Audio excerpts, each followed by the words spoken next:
ફરી એકવાર જોવા મળ્યો મુખ્યમંત્રીનો માનવીય અભિગમ। એક પરિવારમાં દીકરીના લગ્ન હોવાથી તકલીફ ન પડે તે માટે તુરંત બદલ્યું પોતાનું કાર્યક્રમનું સ્થળ। પરિવારને ફોન કરીને આપ્યો સંવેદનશીલતાનો સંદેશ। ગોંડલના રાજકુમાર જાટ હત્યાકાંડમાં મોટો ખુલાસો। હત્યામાં ગણેશ ગોંડલ સહિત 11 શખ્સોની સંડોવણીના મળ્યા સંકેત। સુરેન્દ્રનગર એસપી પ્રેમસુખ ડેલુએ ગણેશ સહિત તમામ શખ્સોને પૂછપરછ માટે બોલાવ્યા।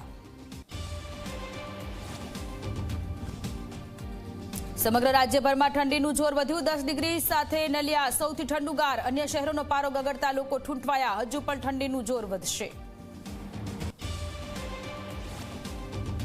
આવતીકાલથી ડાંગર, બાજરી, જુવાર, મકાઈ અને રાગીની ટેકાના ભાવે ખરીદી થશે શરૂ। 31 જાન્યુઆરી 2026 સુધી ચાલશે ખરીદી। કૃષિમંત્રી જીતુ વાઘાણીએ કરી જાહેરાત।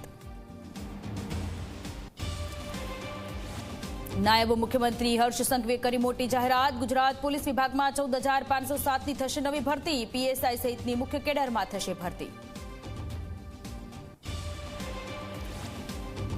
જૂનાગઢમાંથી એફએસએલનો ડ્રાઈવર 2 લાખની લાંચ લેતા ઝડપાયો। સંદીપ રાવલિયાએ એફએસએલ રિપોર્ટ નીલ કરવા માટે માંગી હતી લાંચ।